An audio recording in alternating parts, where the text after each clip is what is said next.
Following Jesus does not even work, and it's certainly not pleasant if you try to add it as a list of, to-dos and spiritual disciplines and moral ought-tos on top of your already overbusy, exhausted, stressed out, digitally distracted life. And that's the real, fork in the road. You can't really seriously follow Jesus and live like a traditional American.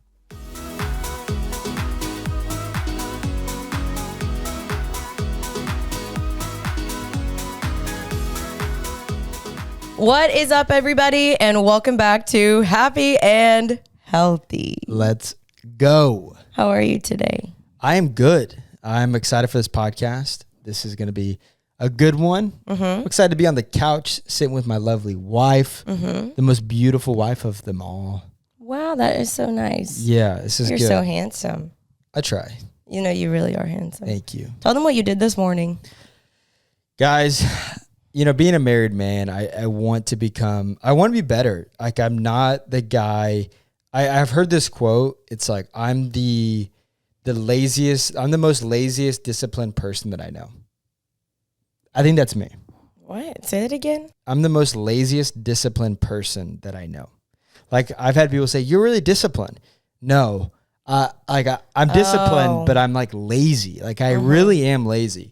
It's just, I've had to put practices in my life to be able to be disciplined. And so I really, since I've been married, like, I want to wake up early. Because I'm looking at my life right now. And if I don't get up at 6 a.m. when we have kids, I'm not going to be able to get anything done. That's so true. And so I'm like forcing my body. This is the second day this week where I've woken up at 6 a.m. And I ran 5 miles and did a leg workout afterwards too.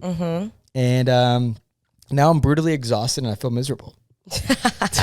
I'm really proud of you, though. I was dead asleep because I've been sick all week, unfortunately. And I woke up and you were gone. I was like, where did he go? And I saw you in the security footage. I thought you were just leaving. You were just coming back from your run at 7 a.m. Yeah, no. And I was like, what the heck? I was very impressed. I did it in about 50 minutes. I'm training for a full marathon, 26.2. We're going to be in Oklahoma City, April 28th. So if you're running the Memorial Oklahoma City Marathon, come say hi to us. Yes, and I'm deciding if I want to do this half. I do think I want to. I haven't signed up yet. I'm only worried about injuries, but I want to be a girl that pushes and challenges herself. Should we do a poll and see what they say? I don't know what they'd say. I think it's gonna be split. Because I've already had people DM me today being like, I've done a marathon, I injured my knee, don't do it, it's not worth it. I have to go to physical therapy now. I don't know.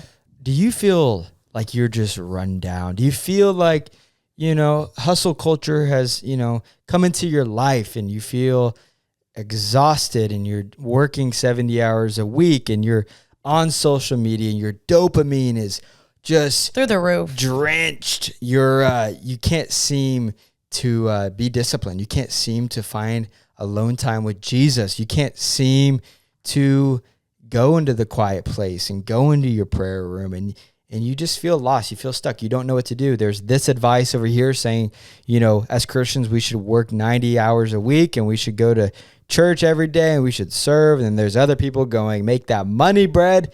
Get that bread, provide for your family, hustle culture, go run 100 miles. I'm kind of in that camp. We know. I'm just kidding. So that's why, to answer this question, we needed to bring on a professional to come speak to us. A professional. This professional is known by the name of John Mark Comer. I'm so excited. To be honest, I'm a fan. Caleb is new to John Mark Comer. He just wrote a book called Practicing the Way. Be with Jesus, become like him, do as he did. And I've talked about his other book, Ruthless Elimination of Hurry. I'm actually still reading it with my Bible study.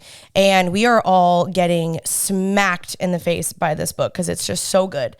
But this is his new one. I'm super excited to read this one. The back says, we are constantly being formed by the world around us. To be formed by Jesus requires each of us to become his apprentice. So basically, how do we become like Jesus? Because that should be really all of our goal. And he is a New York Times bestseller. He's actually a national bestseller. He's a dad, he's a writer, a speaker, and a pastor. And he's actually the pastor at my old church in California at Vintage Church LA. So this guy's awesome. I am so pumped he's coming on the podcast, and I really think he's going to bless you guys. I feel like a lot of the things he's teaching, I haven't heard a pastor teach. Teaches a lot about rest and Sabbath and sabbaticals and stuff. Like he takes constant social media breaks, just disappears. Like in his book, Ruthless Elimination. Why is that so hard to say? Ruthless Elimination of Hurry. Yeah, it's a little hard to say. He talks about, slowing down, and I struggle with this so much. And so I'm very curious to see how this book is an extension of that first book. And we're excited to bring him on. We should ask him some really hard questions. We should say, what are your thoughts on the global political climate of the church? Should that be my first question? I don't know about that. I'm going to ask him, I do think he doesn't stray away from politics, though. I really don't. He wants to talk about politics? I don't know. I guess we can see. Who are you voting for in 2024, No. Mr. Pastor John Mark Comer? We're not doing Mr. Pastor. Should I say, Pastor MC, what are your thoughts on church hurt? We could ask him that. That'd be I'm sure he has his own. Yeah. Also, he was very, because he lived in Portland around when things were very politically charged, and Portland got hit pretty big with a lot of political stuff. So I'm very curious even to know about what that was like for him. But I think this is going to be a great interview because he's just so wise and so just full of knowledge. And I just want to learn from him. He's kind of like your husband. Huh? He's kind of like your husband. But he's like 20 years older than you, Bubby. I think you could learn from him too. Yeah, I think so. I think you could too. You could learn from him more than me. About what? Slowing down, G. I know, but this mortgage got to get paid. The only thing I did want to say is in this season, we are trying our very best to do guest interviews in person. So we've been flying some places and interviewing some cool people. John Mark Comer is a busy man. So this one we are sticking to virtual. We hope you guys don't mind. But we are just trying to do our best to up season 5. And we hope you guys notice that. And it's going to be a good time. So yeah, we're flying Beyonce out soon. Going to ask her about the Illuminati, Jay-Z. Who's the girl married to John Legend? She's been Chrissy Teigen. Yeah, Chrissy Teigen. They say she's a part of the thing too. I mean, you never know these days. You never know. But anyway, let's go ahead and bring him on. Let's bring him on. All right, John Mark Comer, welcome to the pod. What's up, Johnny boy? No, I'm kidding. Stop. I'm just kidding. All right, go to cut to John now. All right, John Mark Comer, what an honor. Let's go. To have you on Happy and Healthy. Thank you for coming on the podcast. I know you are a busy man. I'm very happy to be here. I hope I'm happier and healthier by the end. We do too. It's amazing because I feel like here in Dallas especially, you have a fan base that is so for you. If you ever needed to build an army, just come to Dallas because all my friends, when I told them that we were talking with you, they just couldn't believe it. They love your books. They love what you're about. In this world, I feel like people our age are looking for someone like you to mentor. And I feel like your books have just really hit home for a lot of people in our age group. Yes. To let you know, I have a women's Bible study every Tuesday, and we're actually going through the Ruthless Elimination of Hurry. And we're all influencers. And so we all are very driven women. And that book, oh my gosh, it has been punching us all in the face. We're like, how do we do this? And so thank you for creating a convicting resource that we all need. Oh, you're welcome, tongue in cheek. And that's very kind and gracious. That's a very gracious interpretation of my life.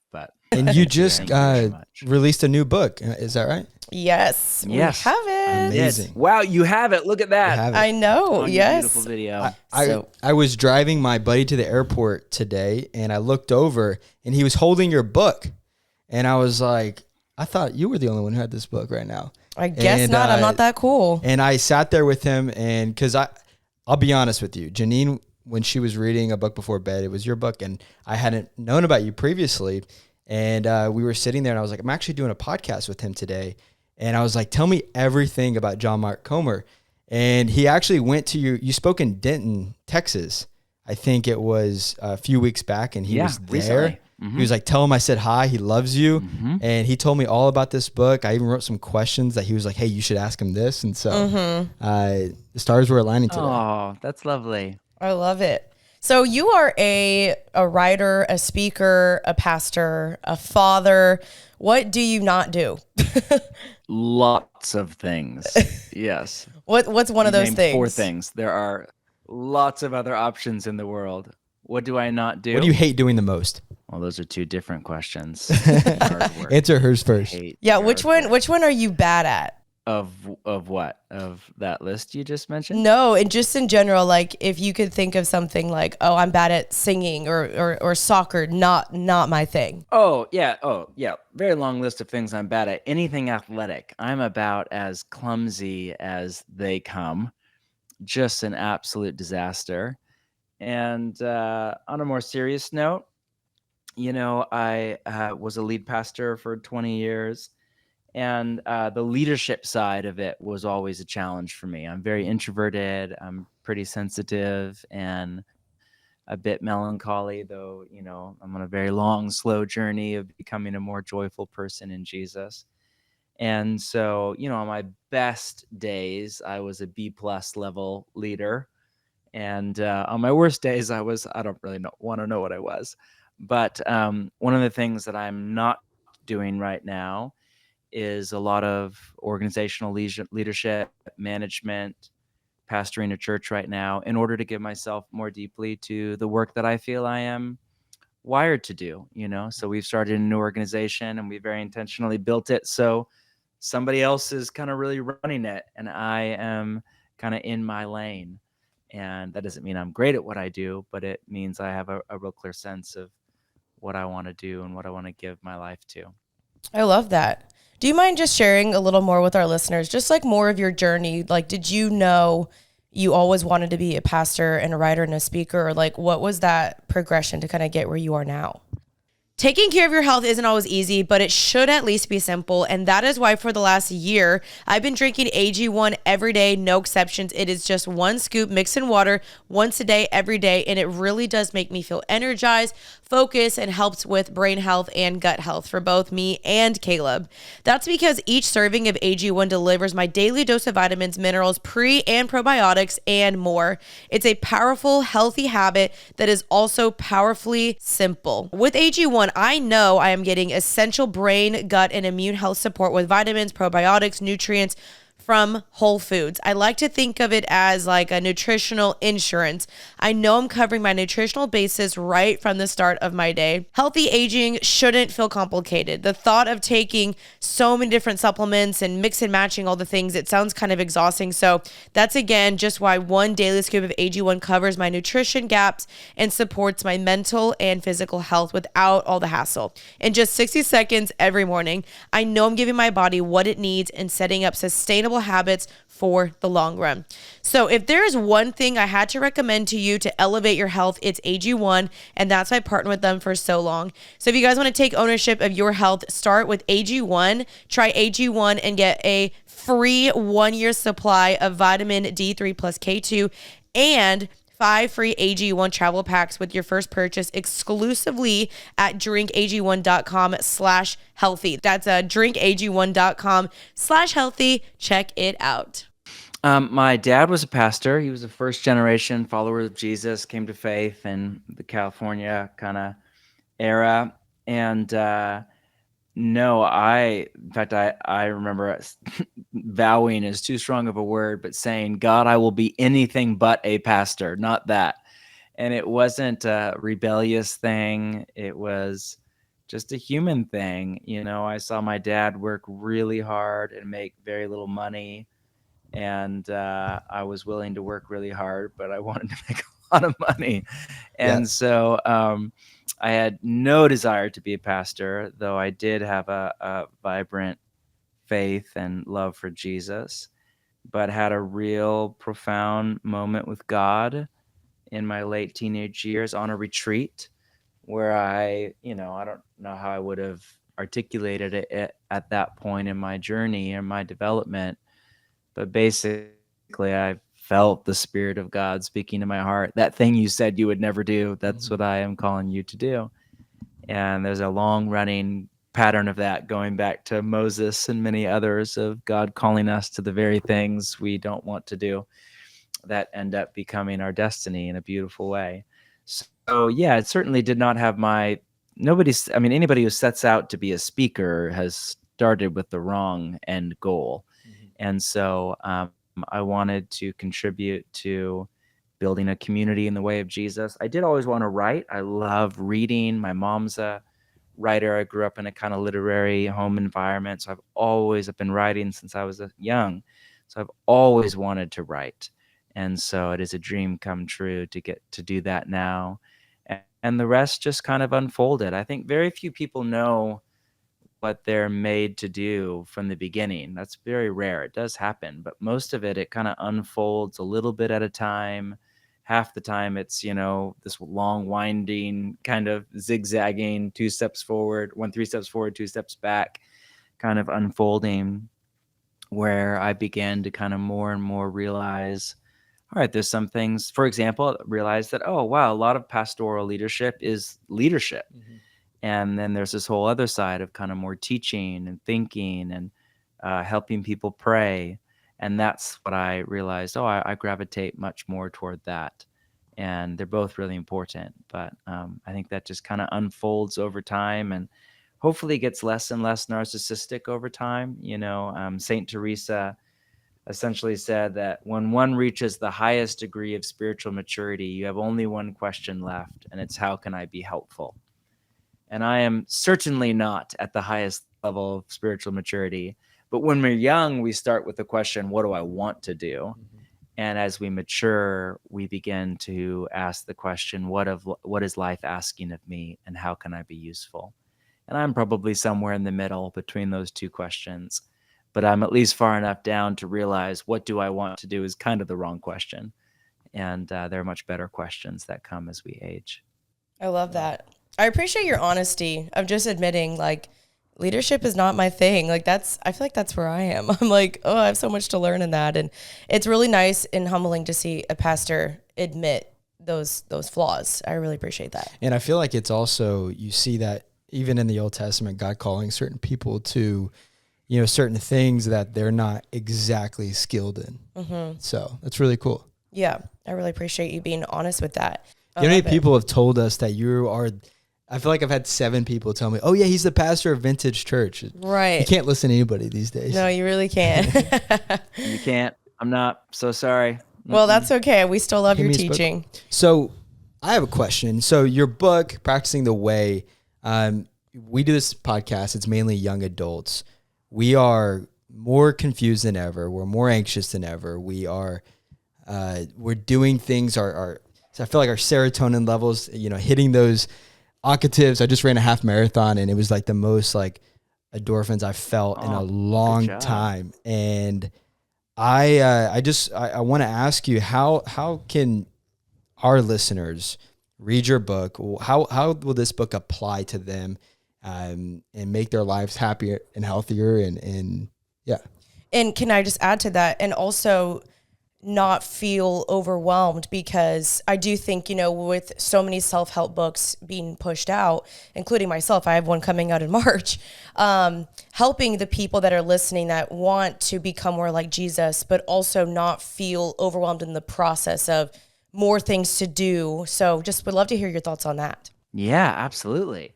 Well, it's not a self-help book, just quite honestly. It's a book about following Jesus. And I think that will help you, but certainly not through yourself, through dying to yourself, not fulfilling yourself. But I believe that for most people, if you're in Dallas or LA, most young people I interact with and work with, most of my friends, for most of us, the call to follow seriously after Jesus, to, as I would frame it up, to apprentice under Jesus or be a disciple of Jesus, is not a call to do more. It's a call to do less. It's not a call to addition, but to subtraction, not to increasing complexity, but to pursuing simplicity. And that's really important to say, because following Jesus does not even work, and it's certainly not pleasant if you try to add it as a list of, to-dos and spiritual disciplines and moral ought-tos on top of your already overbusy, exhausted, stressed out, digitally distracted life. And that's the real, fork in the road. You can't really seriously follow Jesus and live like a traditional American, or normal kind of digital native person. You just can't. They are rightfully and intended to be mutually exclusive at some level. Now, that doesn't mean you have to wear monk's robes and live in a stone hut and, fast every day. There are many ways in which we look exactly like the people around us. You're wearing a sweatshirt. Took a shower today. We live in houses. We live, in some senses, just like people. But we do not live the traditional American life, those of us that desire to follow after Jesus. It's a different way of life. Just like athletes live a different way of life, and lots of different people live different ways of life, and we live a different way of life. And so I believe that following the way of Jesus, which is the lifestyle, not just the belief system, but both of Jesus, is the pathway to what we were all created for. And the byproduct of that pathway, of following that pathway, is a joyful life with God and his kingdom. And so I think it will lead you to a life of great joy, but it will also lead you into pain and suffering. And I'm not going to lie about that. If you follow Jesus, he will often lead you toward pain, not away from it. His path led him to the cross, and through the cross out the other side into resurrection. And the irony of the self-help world is the more you try to avoid pain and maximize happiness, the more you will likely bring pain and suffering into your life, because there is no version of life. I don't care whose book you read or podcast you listen to. There is no version of life that does not include pain and that is not difficult. M. Scott Peck wrote one of my favorite books of all time called The Road Less Traveled. And I think his first line in the book, paragraph 1, is life is difficult. And then he just points out this beautiful, he's a psychologist, this irony that if you expect life to be easy, pain and suffering free, happy all the time, then life is going to be horribly difficult. But if you expect life to be difficult, most of us conclude that life is difficult and it's also rich and joyful and beautiful. And so I think it's, I'm probably the most horrible guest you've had on in quite a while. No, We'll not no. get invited back. No. Not at all. But I think We're going to have you in person. You got to go the Jesus route. Jesus didn't say, follow me and I'll make you happy and healthy. He said, deny yourself, take up your cross and follow me. And he said, if anyone wants to lose their life for me in the gospel, they will save it. But if you want to save your life, you will lose it. And saving your life is what we all try to do. We try to save, we try to control our money and our time and our decisions in order to avoid pain and suffering and to maximize happiness and to get the life that we actually want. And the irony is we end up losing our lives. And the more that we can lose, we can surrender, we can give our lives over to Jesus, trusting him as we follow after him. The beautiful irony of the gospel is that's how you actually save your life. Good. That's how you actually discover joy. And that's, so maybe I don't mean to be the wet blanket. I'm genuinely quite joyful and happy right now. I love that. You have to be honest about the path. 100%. I was going to ask you, so how do you think the church is getting it wrong in some of the messaging of, you follow Jesus and your life is going to look less anxious? Are you saying that the more you accept him, the more difficult it's going to be? Or are you saying if you subtract these things, the distractions, and you get alone with him, you're going to feel more peace and less anxious? I'm probably saying both. Your life will be more difficult and much more, maybe not more difficult. That's not the right way to phrase it. It will bring new difficulties into your life. I think long-term it will be much less difficult. Following Jesus is hard, but you know what's really hard? trying to live life on your own as your own God, your own rabbi, your own savior, your own, healing, your own. But that's really, really, really hard slash impossible, in my opinion. So, no, don't hear me wrong. Well, let's maybe just piece out one thing here, because there's a lot of different things here that we're grouping together. Let's just talk about anxiety, because, I don't know if you're familiar with Jonathan Haidt. He's a clinical psychologist, one of the most important thinkers of our time. He wrote this book a number of years ago that was really helpful. I have all my young kids read it, called The Coddling of the American Mind. Yep. There's a new book coming out on the impact of social media on younger Americans, particularly Gen Z, but it would kind of span up to my age and below as well. And it's no surprise he titled the book The Anxious Generation. And the data is overwhelming that the digital age in general and social media in particular have created a massive mental health epidemic, in particular around anxiety for young people, and especially, the data would say, disproportionately for women and young girls. And so he's titled the book about the impact of the internet and social media on young people, The Anxious Generation. So we could just talk about anxiety. And one of my favorite things about who God is that God is called in the New Testament the God of peace. That's one of the titles for God. The first thing that Jesus says upon his resurrection to his disciples is, "Peace be with you." In another version of the story, he says to them, "Do not be afraid." Of course, there's the famous line of Jesus, "Let not your heart be troubled. My peace I give to you. Not as the world gives to you, do I give to you."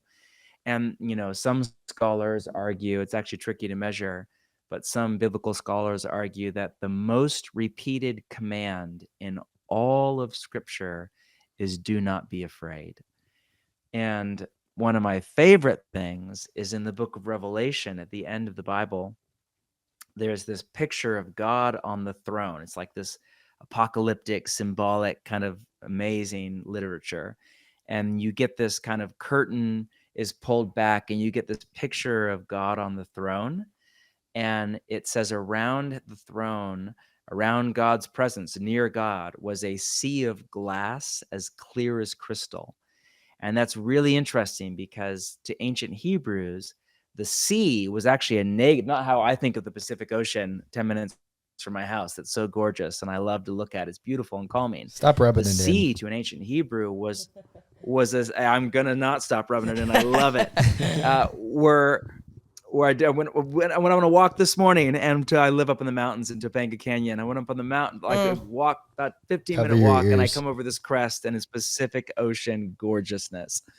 And I love it. To an ancient Hebrew, the ocean was a symbol of anarchy and chaos and fear, and the chaos dragon that we would now call Satan or the devil, that was his home. So the sea was a literary image for like darkness, chaos, anarchy, fear, danger, threat.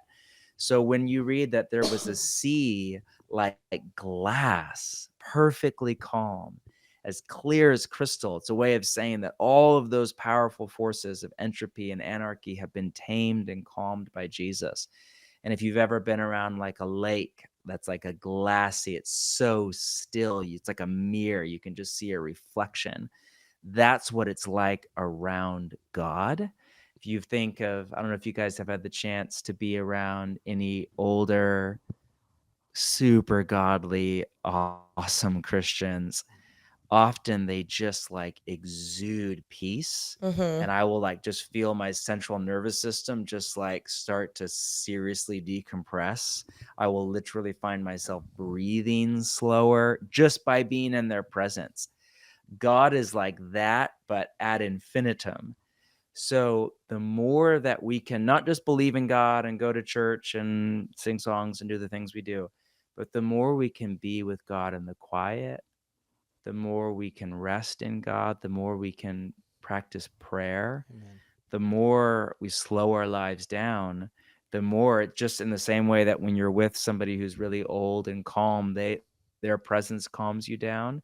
With God, it's like that, but 1000x. Mm-hmm. So yes, there is a significant retuning, not just of our central nervous system, but a real gift of the peace of the presence of God. And so it's not just the good mental habits that you get from mindfulness. You get some of those same, neuroplastic effects through contemplative prayer. Yes, but it's actually you're around a real person that we call God with a real atmosphere around them and a real presence that actually brings real peace to your body. I love what you said there. I feel like at the end of the day, I feel like everyone really is just chasing that joy and that peace, and they may not know how to necessarily describe that, because those are qualities that we often, tribute to God and what he blesses his people with. And I kind of want to go back to even what you were saying earlier, because you even mentioned, like, as a Christian, like, your life won't always be happy. It won't always be healthy. And it's funny that you mentioned that, because when I was actually creating this podcast, I struggled with that name of the podcast, because it was something that I was like, oh man, I don't want to give someone a false gospel that, you just follow Jesus and everything's going to be great. And, if you listen to my podcast, I never preach that message. And so it is hard, because it's like you want to give non-believers this key. And that is, hey, you'll get joy, peace, love, whatever, all the amazing fruits of the Spirit. And it's like you almost want to say to them, you will get health and happiness. And it's so difficult when that's just not promised. Like, how do you reconcile that when you are communicating that to people that are looking to you for this answer, and they're like, hey, like, I need Jesus. Why should I follow him if you're saying this is so hard and so difficult and it's so much suffering, which it is. I mean, God does say that we are going to face trials and tribulations, but how do you explain that to someone to where you're not scaring them off from Christianity, but still inviting them into this amazing good news? First off, I'm not sure I'm the best persuader for the way of Jesus. I'm a little bit better at helping people that have been persuaded figure out how to work it out in their daily life. It's a little bit more where I seem to be the most helpful. There are other people that are better at the persuader side, and I'm grateful for them. Again, to repeat, people's lives are already really difficult, hard, and painful. That's life. Life is that way. So you're not, just want to clarify, you're not asking them to sign up for pain and difficulty. Mm-hmm. And if they don't follow Jesus, their life is going to be easy and chill and happy and pain-free and sorrow-free.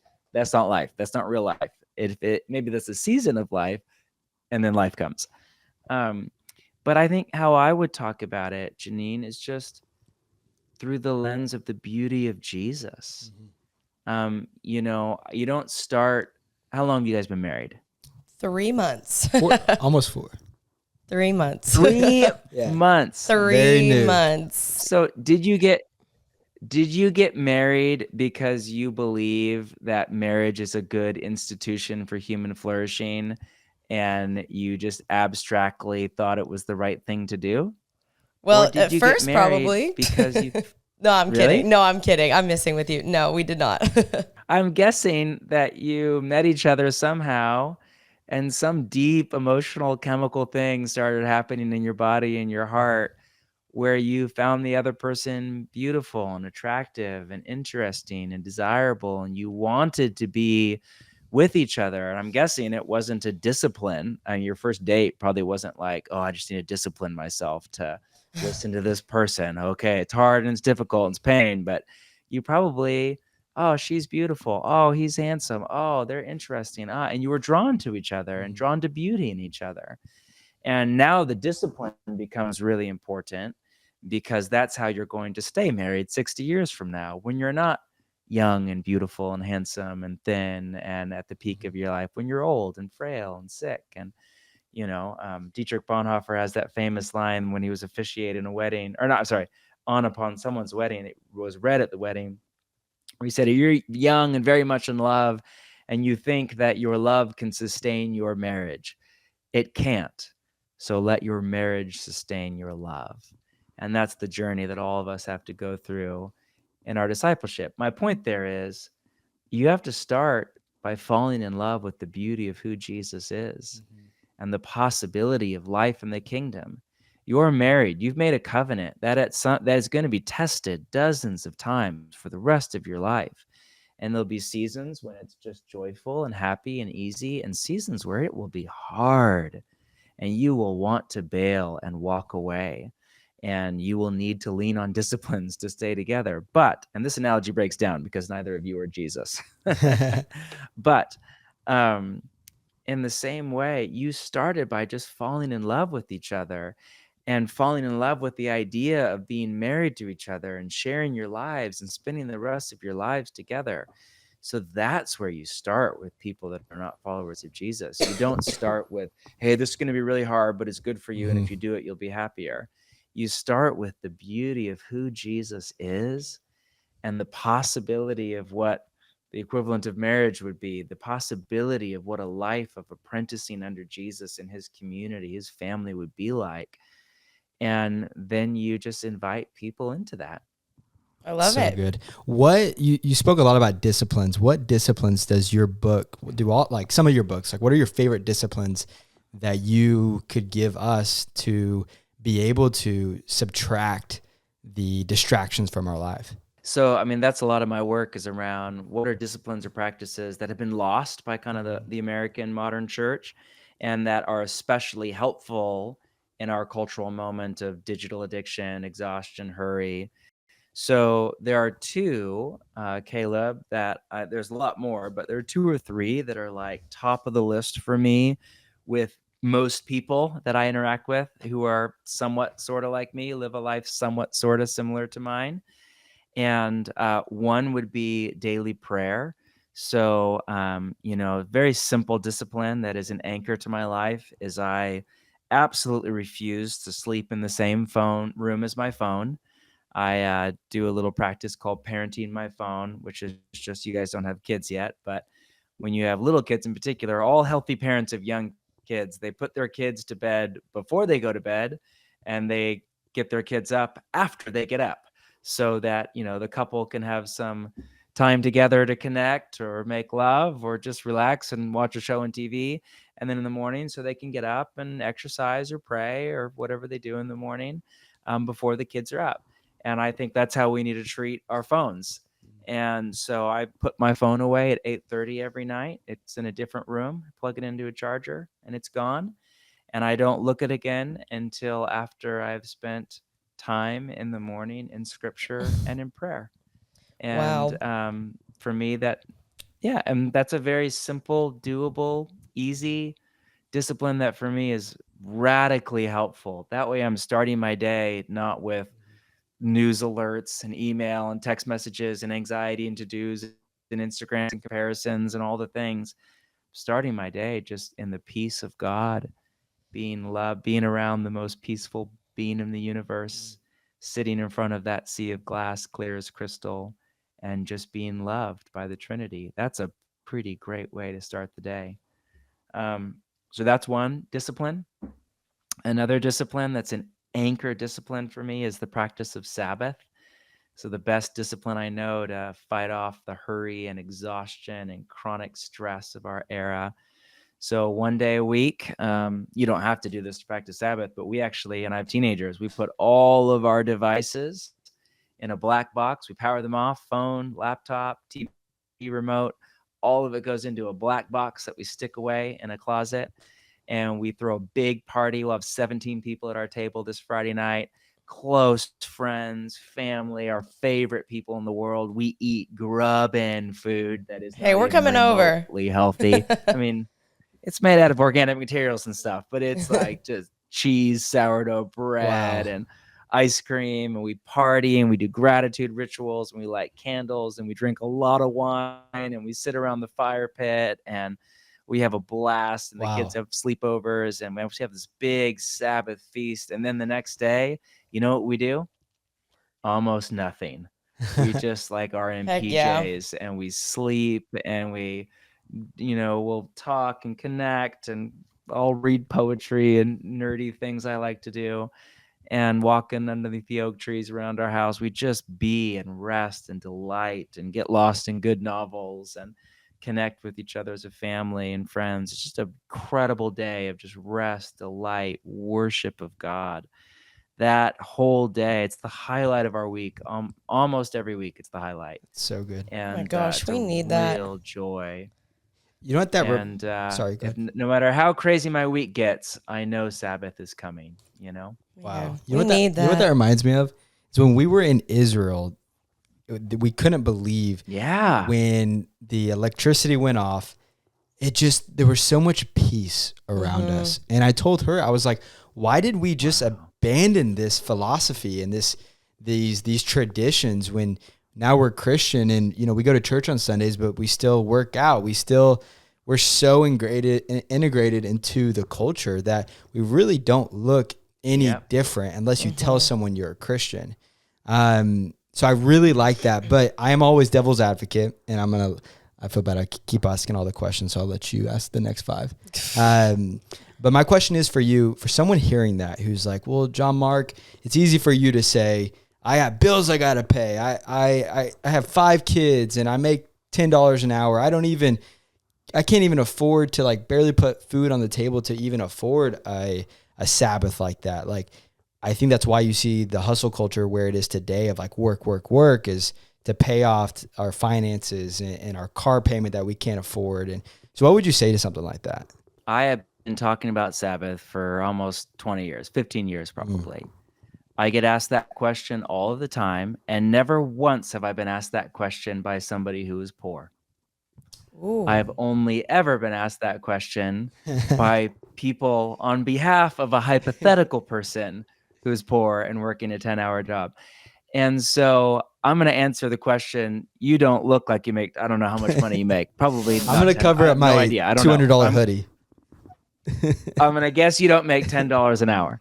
And so I would say Sabbath is actually a communal discipline. This is not to downplay the challenge that those that are under-resourced and do not have the access to resources that many of us do have.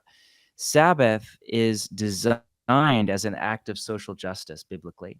So in the original Sabbath command in the 10 Commandments on top of Mount Sinai and Exodus, there's a command. The command is actually to the household owners, and it's you are to do no work, nor your servants, nor your animals, nor anyone in your household. It's actually like mandated social justice. I mean, can you imagine what the world would be like if there was basically a mandated no business on Sunday and everybody still gets paid? Can you imagine how radically different our world would be? That was God's vision of his theocratic nation of Israel. So I think the way we can interpret the spirit of that command today would be for those of us that make more than $10 an hour, those of us that have the gift and ability to set aside a day of our week for rest, is we should work seriously to see how can we create Sabbath for others. And this is very pragmatic. This gets into our actual life and budget. So one way we can do that is the traditional Sabbath practice. You do absolutely no shopping, no buying or selling at all on the Sabbath day. So we can basically boycott late capitalism. We can boycott materialism every Sunday or whatever day you practice Sabbath, but Sunday would be the best. Another thing, because oftentimes our leisure and our rest requires other people's $10 an hour labor. So we're having a great time, but it's because somebody else had to show up on Sunday and make a paltry wage to let us have whatever we want. And very pragmatically, we can live in community and invite people of different socioeconomic realities into our community, and we can fund their Sabbath. If you have 15 people that are doing life together as a community, 14 of you can pool together and make up the income of one person's $10 an hour job on Sunday. You can do that. It's a couple $100 a week. You can do that. It's very easy for a dozen people to do that. Very, very doable. That's how we create Sabbath for other people. The rest of us, most of the reason we can't Sabbath is because we're so driven by our career, by materialism, by discontentment, by having so much more than we need. There's a writer I love that I quote in my book on hurry, Alan Fadley, who has this great line. The drive to possess is an engine for hurry. meaning the drive to make it more, to have more followers, more money, more possessions, more clothes, more square footage, more experiences, more stamps on our passport. That will drive us out of Sabbath into hurry and into exhaustion. And so the beautiful call of Jesus to living a simpler, slower, content, grateful life that's more focused on relationships and on prayer than it is on possession and accomplishment and accumulation. I just find that to be a far more beautiful way to live. You know? Yeah, Go absolutely. buy the wine, baby. We Sabbathing on Sunday. Yeah, we are. Oh my Yes. gosh. That sounds amazing. I mean, I'm excited to read your book because, I mean, your previous book is already, oh my gosh, so convicting for me. But I'm excited to read this one. Do you think that this book is going to be pretty convicting for people to read? Like, were you convicted as you were writing it? I mean, I don't know. We're all different. I sure am working to be as gentle and invitational as I can. I don't think there's any version of taking seriously the words of Jesus where you're not convicted. Yeah. And in an American culture, especially in somewhere like Dallas, goodness, especially where you guys live, Oh, yes. there's such a widespread nominal Christianity that is almost just this like light baptism of a normal materialistic American life with some Christian self-help devotional stuff sprinkled in, that there's no way to to just read the Gospel of Matthew, Mark, Luke, or John and not have your heart be like, oh, every time I read Jesus' teachings on money, and we're pretty generous. I mean, we give a huge percentage of our income away. And I'm just, every time I read his stuff on money, I'm just like, oh, knife to the Yeah, heart. felt that. Holy cow. I'm like, just, gosh, I really want this new shirt. And so, but there's a big difference between conviction and guilt and shame. And guilt and shame are just wildly unhelpful unless if you're like in some grotesque sin. Conviction is like a gentle, I feel it more and more as joy.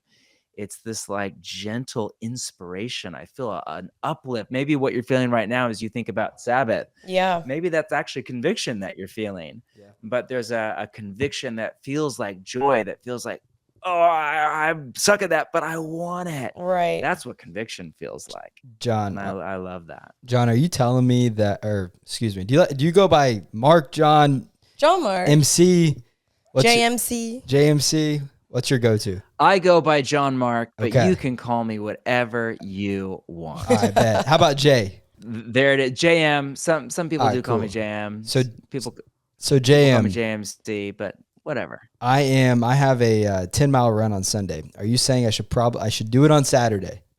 Well, I'm not saying what you should do at all, Caleb. I'm just talking about life and Sabbath. Here's how I would think about that. 10-mile run is a really good thing to do. What a gift. I just had to stop running after so many years. I used to do races every summer. I used to run at least 25 miles a week. I do at least one long run every week. It was so good for me. Wow. Let's go. But there are 6 other days of the week for that. And any athletic trainer would tell you, Jesus aside, that your body needs a day of the week to just be. And just rest. And if you ignore that, you will run really well for a short period of time, and then you will not be able to run the rest of your life because you will damage your body. So And the soul is like that. So heck yeah, do your 10-mile run, but don't do it on the Sabbath, bro. Come Do on. it on JM, you're convicting me, bro. Called Saturday morning is out. Come on, for- JM. Man, I needed you to come on the podcast just to say that because he doesn't listen to me. No, you're speaking to me because I do remember being at church, and lately I would just get anxiety because I'm like, gosh, I got to prepare. I got to run 6 miles, and then actually I got to go to the gym because I got to hit the sauna to recover after that run, and yeah, so that's really really convicting. Yes. Okay, I know we are a little over time here, but I wanted just to ask you 3 fun questions before we let you go. Because this has been a good, Okay, do it. deep podcast, and I love it, but we want to end on some fun notes. Okay. What is something Okay, let's that do it. you would rate 10 out of 10? Could be anything. hiking in the Santa Monica Mountains. Ooh, which one's your what that's go-to like. spot? You live in LA. I lived in Santa Monica. We're actually so going. Yes. We're moving to LA for 1 month, hopefully in July. So Yeah, we'll have to come see you. We'll have to be at the church when you're there. There you go. There's a hike I love that's pretty easy to get to from the city called Paseo Miramar. You start in the Pacific Palisades, or you can start at Will Rogers State Park, and you go up and you get to this crazy like solitary oak tree that is like gorgeous. And over you can see kind of all of the city to the left and all of Topanga Canyon to the right. Write that down. That's a fun one. It's a nice. Okay. There's actually one that I like more, but hardly anybody knows about it, and I'm not going to say it on a podcast because then it will get out. And everybody will. Are you gatekeeping? Got to keep it a secret. Come on. I get it, bro. I get it. Okay. I'm doing it. I'm not. It's like our little secret date night spot. I'm not giving that to the world. What's your Christian hot take?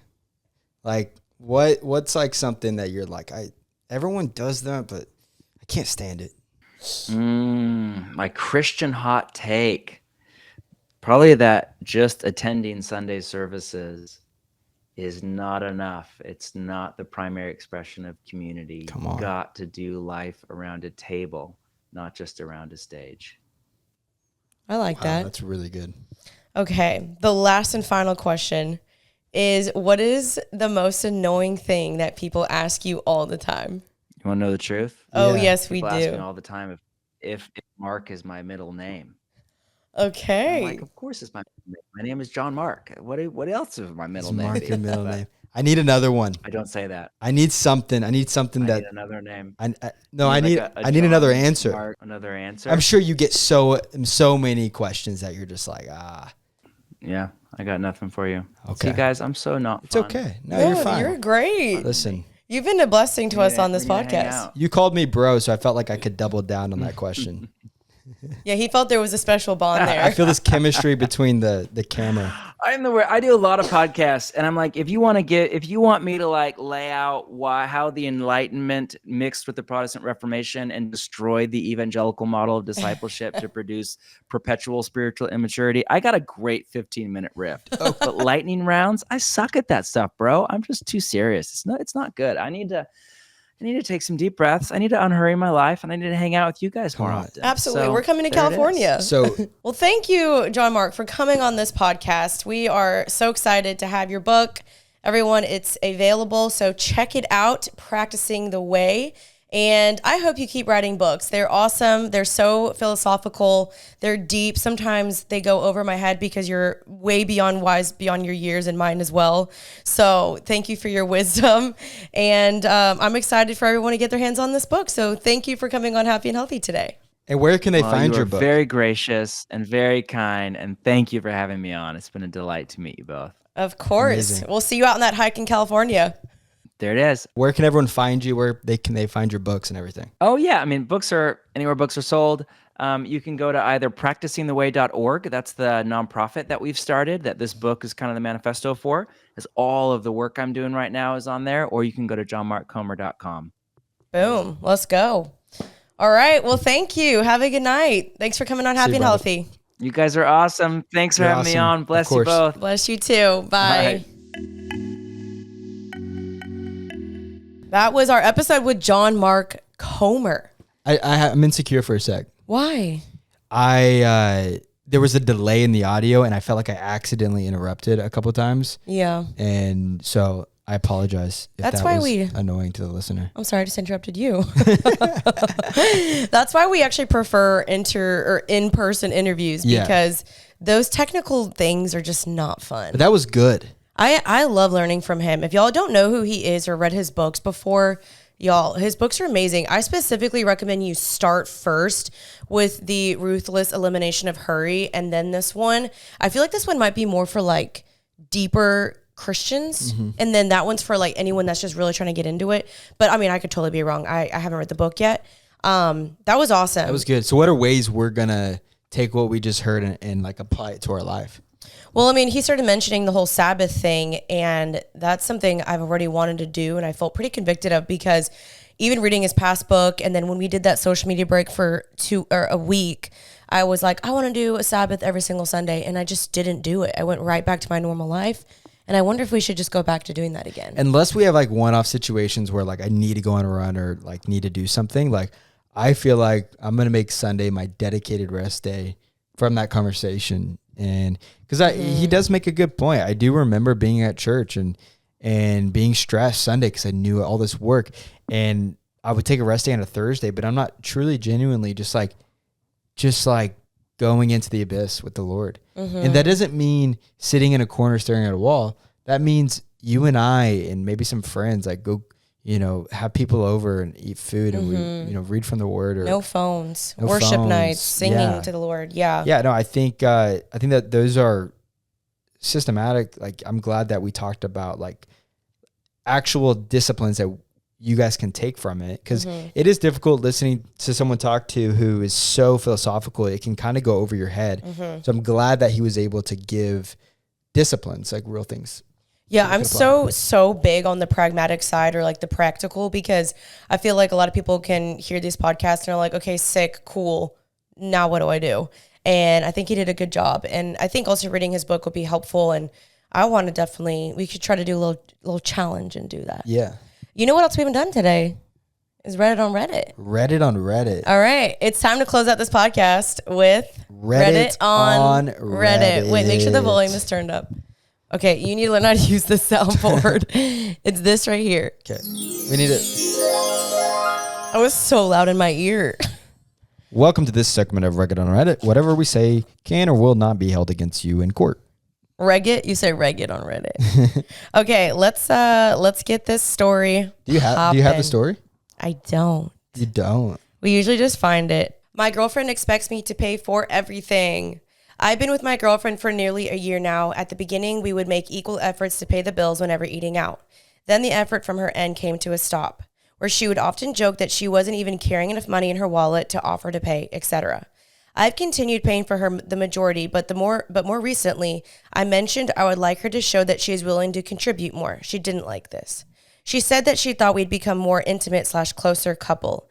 I didn't know what this really meant. Sometimes when we go away, I will cover everything. Hotels, transportation, food, the full lot.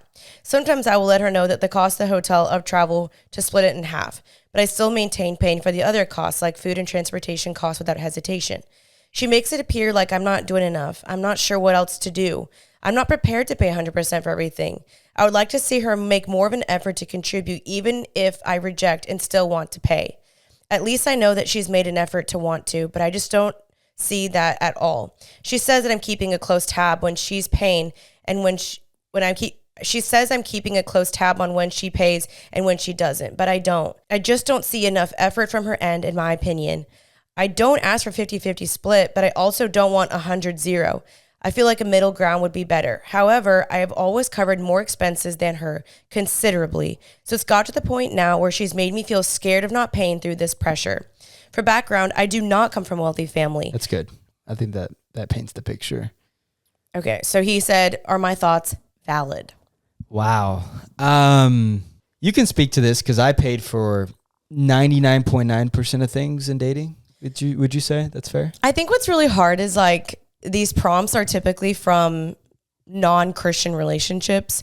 So we're always going to try to come from like our Christian perspective, which is just not going to be very similar. I'll say this though. You didn't make it annoying. You'd always offer. A guy appreciates the offer. Yeah. If it's a first date, it's understood that the guy's paying for the most part. If you offer, it's sweet, but not a big deal. If you are 3 weeks into dating, you're still figuring things out, buy his coffee. Like, you don't have to buy the dinner, but like do random acts of like, hey, I bought you this hoodie, or hey, and this goes a long way. You did this. Oh, I did? You did this. Thank you. You said, hey, babe, I don't need you to take me to expensive dinners all the time. We can cook inside and, eat dinner from my house or your house, or we can just go to Chick-fil-A. Like, that meant a lot. Yeah, I think it's really the thought that counts. I see what she wants though, where she's like, dang, like you're the guy. I want you to take care of me. Cause I think most women deep down inside, they want that guy to spoil them. But if you know that your partner is not in a position to do that, I do think helping out would be beneficial, or contributing, whether that's I'll buy the dessert or let's cook more at home, like finding other ways. So I don't think this guy is wrong, but also I do think traditionally women want the guy to pay more. So I feel like he's not crazy, and I think she should probably be a little bit more understanding if he's expressed like, I cannot afford that. Yeah. But do you think that guy should be dating if he can't afford it? Yeah, I mean, it depends. A guy who's trying to figure out their relationship, I was all in for you. So it was easy for me to pay for everything because I was all in. But a guy who's not all in yet, it's like, I don't want to invest all this time and money into a girl that I'm not quite sure about. And so I understand it from that perspective, but I'm kind of like, then don't waste your time. But I do think maybe it shouldn't be 50-50 in the beginning, but I think it should be at least like 80-20. Yeah. And say, hey, I got dinner this time. But knowing his financial state, like maybe he's in school, maybe he's trying to, like, we need to get okay with it being 50-50. If he's in school, if paying off debt, finances aren't great for him, I know that every girl wants to be spoiled and taken to Nobu and, the nicest restaurants. But I'll tell you what, a lot of men who take you to Nobu end up cheating on you with the waitress. So, whoa, hot take. Come on. Well, I mean, also, again, that's not always realistic. So I feel like, yeah, you can't, especially in this day and age with this inflation and economy, I don't think that it's realistic for a guy to pay for 100% unless he has some secret stash somewhere. And I worked and, had a job. I don't have any debt. So it was easy for me to pay, but there were a couple of times with you where I looked at the bill and I was like, I'm going to pay for it, but this hurts. Like this hurts. But thanks for doing that. I do think it is mostly the man's responsibility to pay. Now, when the girl starts believing that you never act entitled, no guy appreciates entitlement when it comes to just expecting he's going to pay for everything. Mm-hmm. So, yeah, I think that's where we can end. But you stop bringing your wallet occasionally. And when we go out to dinner, I notice you wouldn't bring your purse sometimes because you just knew I was going to pay. That's absolutely right. Thank God we got married, because that would have been one of the worst ROIs. Return on investments, if you don't know what ROI is. Yeah, you spent some money, honey. The investment would have sucked. I remember being 4 or 5 months into our relationship, talking to some of my guy friends, and I was like, hey guys, if she ends it, I got to talk to a financial advisor because he ain't going to like what he saw. You know what I mean? Yeah, you were in too deep, huh? I was in too deep. You were in some debt because of me. Okay. I'm just kidding. No, you don't have debt. I'm Dave Ramsey method. Are you? Cash, cash, cash. Let's go, baby. Let's go. All right, you guys, that was our today's Reddit on Reddit. Let us know what you guys think down below. We hope you guys enjoyed today's episode. I feel a little sicky, so let's go get some pho. Let's go get some. I'm hungry. You want to what? Never mind. Stop that. That was bad. Caleb, this is a Christian podcast. Yeah, it's bad. I'm sorry. We love you guys. Thanks for hanging out with us on another episode of Happy and Healthy. Check out John Mark Comer's book, Practicing the Way. We'll have everything linked down below. And my book as well, Becoming Happy and Healthy, out March 26th. And my link will be down below as well. Love you guys. I will see you next Tuesday. Peace. Stay happy and healthy. It's all we ever wanted. wanted. See you guys. Bye. Bye-bye.